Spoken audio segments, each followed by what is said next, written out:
When Team Canada rebuilt its World Championship team, they had to use NHL players, but none of the big NHL players were available because the World Championships were occurring at the same time as the NHL playoffs. So what the Team Canada or Hockey Canada had to do was predetermine what teams may not make the playoffs or would be losing in the first round, and use those talent to give their best effort. Now, 77 he came close to a medal, but 78 he won a bronze. Now, the big reason of this was this player kind of lost in the midst of time, and one person said, with all the due respect, he was the Larry Robinson of the Atlanta Flames. That can only be one person because he was 6'2", 200, big drink of water. The man they call Alistair by birth, but David by his first name, David Shand. Now, this ice hockey defenseman was drafted in 76 by both the Atlanta Flames of the NHL and the Calgary Cowboys of WHA. Ironically, Atlanta moved to Calgary when the WHA was expanded after 1 year last year in Atlanta. Shand also played for the Toronto Maple Leafs and the Washington Capitals. Now, born in Cold Lake, Alberta, and just like the name sounds, it's cold over there. He was raised in Portage La Prairie, Manitoba. As a youth, he played in the 67 and 68 Quebec International Pee Wee tournaments with a minor hockey team from Borden, Saskatchewan. Selected in the first round of the 76 NHL Amateur Draft by the Flames, he was the 8th overall pick. On April 1st, 78, he tied the Flames' single-game record since broken for assists in one game with 4 versus the Rangers. He had previously tied the Flames' franchise single-game record since broken with 3 assists in a period versus the Rangers on January 20th, 78. He liked beating up the blue and white. Shand missed the start of the 85 season with a cracked sinus bone and facial laceration, suffered when he was almost killed when he was hit below his left eye by a Scott Stevens shot during the Capitals' 84 training camp. Because of this, he retired from hockey in 89. Now, Shand was an assistant coach for University of Michigan men's hockey squad under head coach Red Burnson from 89 to 93. During his tenure as AC, the team went to 3 straight Frozen Four college hockey tournaments. Now, Shand is a very educated guy who holds several degrees, including a Juris Doctor degree from University of Michigan. Shand has also taught sports law at the university's division of kinesiology. Now, a very important broadcaster, he hosted In the Locker Room, a morning drive radio show on WTKA out of Ann Arbor, Michigan, until April 23, 2007. Shand's commentaries and his life stories were featured regularly during the radio show.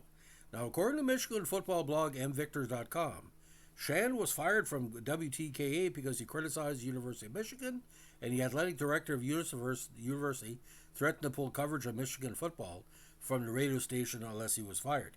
Yeah, you got to be heavy to beat up on a Canadian speaking the truth. Now, following his departure from WTKA, Shand began practicing law. He is well known in Michigan as a prominent attorney in private practice.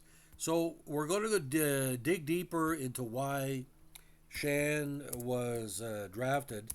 And this is kind of interesting because it's touched upon a little bit. They used to do these World Hockey previews of different players. And this is a fascinating way how he got to the NHL. Now, again, he started with Cam Borden of the Ontario Midget League in 1972, played in Toronto of the MTJHL in 73. Now, 2 years with Michigan. But get this. After his second year in Michigan, he moved to Peterborough Pete's of the OMJHL, so he's playing university going back to junior. But his draft season, he had a great numbers, 169 minutes and penalties, all well worthy. 9 goals, 37 assists for 46 points. Now, he was an OMJHL All-Star second team in 76. He was the MTJHL Outstanding Defenseman in 73, and the Peterborough MVP in 76, and also their best defenseman. Now, he was rated the Hockey News Draft issue as the OMJHL's number 8 prospect for the 76 NHL Draft. Now, Atlanta saw something big in him, and that's why he took him. Because the round one that year, not to criticize Atlanta, okay, but the Real Cluche was available still, and Atlanta never took him. He would have been a good fit. And don't forget that means that Bernie Federico was taken 1 draft earlier, so it was a very good draft that year. Now, he debuted with Atlanta versus Vancouver on the night before Halloween, October 3rd. Wore the famous number 8 for Atlanta for several seasons, and number 3, number 4 for Toronto. Now, he had 421 NHL games, 19 goals, 84 assists, 103 minutes in penalties, 544 penalty minutes scored.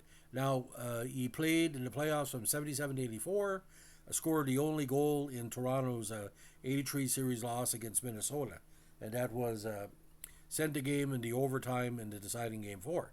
Now, he also led the Atlanta in playoff penalty minutes, 77 with 33. Now, although he suffered a mono in 77, he rebounded in 78 season, again, with those big campaigns against the Rangers in those 2 contests. Now, he was on the Atlanta team that relocated to Calgary on June 24, 1980, but never played in Calgary as a team, which I already announced the move, traded him to Toronto on June 10, 1980. Now, again, the Scott Stevens incident kind of ruined him. Now, he played with a lot of teams in the minors: Nova Scotia, New Brunswick of the AHL, Cincinnati of the CHL, St. Catharines of the AHL, Hershey of the AHL, Binghamton of the AHL, and Klagenfurt in Austria. Of course, the World Championships in 78 won bronze and came close in 79 with a 4th place. Now, he won the Austrian Championship 3 years running in Klagenfurt, 86, 87, 88. He was CHL All-Star second team in 82. What he was doing in the minors, I don't know. Again, he was the Austria's penalty minutes leader in 88 with a minimum 73. Now, he did play 9 games for the Nova Scotia team that won the AHL regular season and playoff titles, but it was not with the team with the playoffs. They were sharing with Atlanta and Montreal. Now, he also played on the AHL regular season champion in Binghamton. Now, ironically, he played for Detroit Red Wings alumni charity hockey team after his retirement, even though he never played in Detroit. Now, with the trade to Toronto, he was for a 3rd round draft pick, later traded to Toronto in exchange for an 82nd round pick, Kevin Lavallee, on June 10, 1980. So a very, very interesting situation. Now, the seasons with the Flames, very strong, especially in 78 and 79, 25 and 26 points, and again, the big playmaker.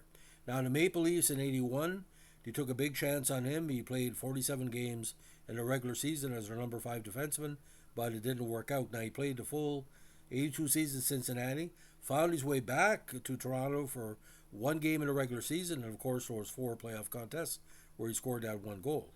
Now, St. Catharines in 83, 9 goals, 32 assists for 41 points. Now, here it gets kind of freaky. He didn't score any more than 4 points in an NHL season since the 81 campaign. But 84, with a good year, he had 4 goals, 15 assists for 19 points in 72 games as their pretty well number 3 defenseman. 85 with the Capitals, a goal and assist for 2 points. Binghamton Whalers, and he went to the safety of the Austrian League for the last 4 years. But that situation when he signed us was a bad injury. Like I said, it almost killed him. Now, ironically, ladies and gentlemen, his 3 assists in 78 made a big difference because he won bronze. That was a Wolf Paymont year. 3 assists in 10 games, and 79 played 7 contests. So 17 games for Team Canada, 3 assists. Now, why in the hell would you fire an announcer who's basically there just to tell stories about hockey? You're not allowed to criticize a squad for negativity. Like I said, to threaten to take away Michigan football for a radio station unless he was fired. No wonder he went to a legal career. I'd like to see if that could be backtracked. I'd sue the fucking pants off them. Whereas B, so. But, great hockey names. David Shan, like I said. The Atlanta Flames, Larry Robinson, that was a plug he had for a while, and I think I'm going to stick with that. I really like David Shan as a player. Anyway, ladies and gentlemen, if you like what we're doing here, we're Atlanta Flames Vintage Podcast. Let us know when to like, comment, subscribe, or share. And I'm finding the first period between the Stars and Edmonton boring, so I thought I'd come back on and do a podcast for you. If you are bored, stay here for more excitement. But if you want to be continuously bored, watch Connor McDavid not score tonight. I don't think he's having a hard time with it, ladies and gentlemen. He probably injured or that double cross-check really hurt him in recent weeks. Thanks for listening. Bye.